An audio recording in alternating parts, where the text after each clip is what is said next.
Hey everybody, everything new under the sun. Generally, this channel is about Bible prophecy, not always, but generally. And we do see it coming to pass very quickly, obviously, if you're following the news.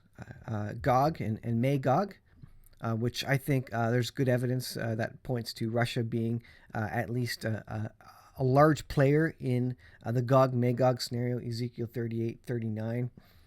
And the destruction of Damascus, like the play and the theater of war in Syria, and there is a theater of war in Syria as it relates to Russia. Russia has a lot of planes and aircraft, ships, etc., in the Mediterranean right now, as they have invaded Ukraine as we speak. And so the situation, and I want to bring this back to Bible prophecy, the war of Gog and Magog, and Isaiah 17, the destruction of Damascus. We're going to take a look at that in 30 seconds. So first, news. This is jpost.com. Russia captures Chernobyl nuclear plant. So you would ask, why are they capturing Chernobyl? That's a nuclear disaster. Well, it's very smart on Putin's part. The Russians aren't stupid. They're using it as a setup area for their troops before they march to Kiev in Ukraine. Why? Well, because Ukraine and of course the soldiers there would not want to shell Chernobyl for fear of stirring up a radioactive dust in the ground and having that cloud waft over and go wherever the wind takes it. So the nuclear fallout from around Chernobyl prevents them basically from attacking the Russian forces there without causing a lot more trouble for nations surrounding and the people surrounding. So that's an interesting situation. This is ongoing. No one is going to bat or to war against Russia outside of Ukraine. Ukraine is on its own. All the nations are coming up with various sanctions, etc. This is JPost here. U.S. unveils new sanctions against Russian banks, oligarchs, and we know how fast that's going to work.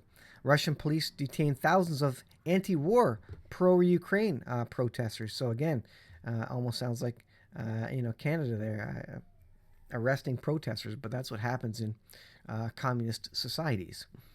So as it relates to Israel, now this is significant. So Israel came out and said, you know what, we're going to go with the United States on this one. Whatever the U.S. decides to do, we're going to be alongside them. We're going to partner with them. So that would mean U.S. does sanctions, Israel would do sanctions. That would also mean U.S., Britain decide to put troops on the ground. If they decided that, then Israel would go alongside them and support them in that measure. And we know Russian troops and Russian military hardware are on the ground in Syria, very, very close to Israel. So then, you start asking the question, when does the leader from the north, Gog of the land of Magog, march on Israel? And when does this Isaiah 17 destruction of Damascus happen? What would be the need for a country like Russia to deploy men and troops and weapons of warfare in Syria? Well, maybe it was getting ready for this Ukraine war, just in case Western powers decided to go to war against them. So they have ships in the Mediterranean on a war footing, just in case, spread out, just in case Europe, NATO, etc., decides to respond to the Ukraine situation. You don't want all your forces, aircraft carriers, ships, aircraft in the same place where, some nation can come along and bomb it all. You want to spread them out. Well, because Israel suggested that they would go along with U.S., Russia is now coming out, and I think it's this first deputy permanent representative of Russia, Dmitry Polyansky. He has come out and is now threatening Israel. Russia takes issue with Israel's sovereignty over Golan Heights and Jerusalem. So this is in direct retaliation. Look at the date on this, February 24, 2022. This is in direct retaliation because Israel said, we will stand with the U.S. What the U.S. decides to do, we will stand with them. Now in question, similar to the breakaway provinces, the disputed areas in Ukraine, Russia is now saying we don't recognize Israel's sovereignty over the Golan that are part of Syria. And remember, this is basically the same language they used to suggest that the breakaway regions in Ukraine were not part of Ukraine. And what did they do? Well, they sent in peacekeepers so that Ukraine military or police couldn't harm the people in those breakaway regions. Now what happens with Golan if Russia doesn't recognize the sovereignty of the Golan or of Jerusalem? Maybe Russia would decide to send, quote, peacekeepers into the Golan Heights or into Jerusalem, right? So you can see the kind of the similar situation there, and Russia is coming out and threatening them. So it says Moscow took issue with Israeli sovereignty over Golan and Jerusalem just prior to its attack on the Ukraine. Russia does not recognize Israel's sovereignty over the Golan that are part of Syria, its Deputy Ambassador Polanski told UN Security Council. The monthly council meeting took place as the General Assembly debated the Russian-Ukraine crisis. So I think this sets the stage for backing Israel into a corner. Israel knows they need to go alone. I reported on that this morning in the video. Israel recognizes no one's going to back them up in the last days. This means that if backed into a corner, they will have to go it alone against Russia. They will have to go it alone against Iran. And Russia is now basically partnering with Syria, Iran in Syria. So again, could Russia try to annex the Golan Heights? Is this why Israel is forced into doing something major in Damascus? When their backs are against the wall, they need to do something and push Russia and other nations in Syria off. And this is a real thing. There are a lot of Russian military personnel in Syria right now. And of course, the excuse is Ukraine. But what else is that going to be used for? Moscow has presented itself in its conflict with Ukraine as the supporter of Russian-speaking population in Donetsk and Luhansk in eastern Ukraine. Polanski spoke just hours after Israel broke its neutrality on the conflict as it gave a nod in support of Ukraine, of course, backing the United States. At the Security Council, Russia reminded Israel that it stands with Syria, where it is militarily entrenched.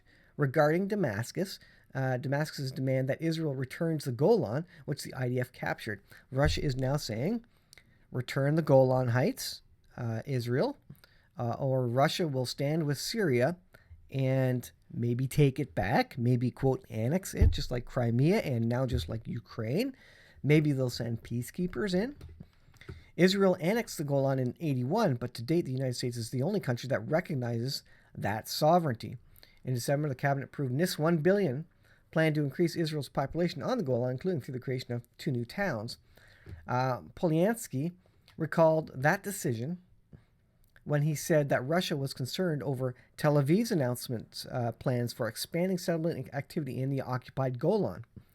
So not only is Russia in Ukraine, they are now actively talking about the Golan Heights and backing Syria and stopping Israeli strikes targeting Iranian military forces and adherents in Syria. It goes on, he took issue, he also indirectly took issue in his comments with Israeli sovereignty over Jerusalem, including West Jerusalem. So now they're talking about Jerusalem, of all places. They're not just going for Golan. They're saying we back Syria and we don't recognize really Israel's sovereignty over all of Jerusalem either. Absolutely incredible. In 2017, Moscow said it recognizes West Jerusalem as Israel's capital, but Polanski appeared in Wednesday to ignore the recognition of Israel's government, using Tel Aviv as a synonym for Israel's government. This are talking points. Effectively gives them the language that they've been using in Ukraine, a similar language, to suggest that, at any time you could see them march on Israel for the exact same reason they marched to Ukraine in many ways.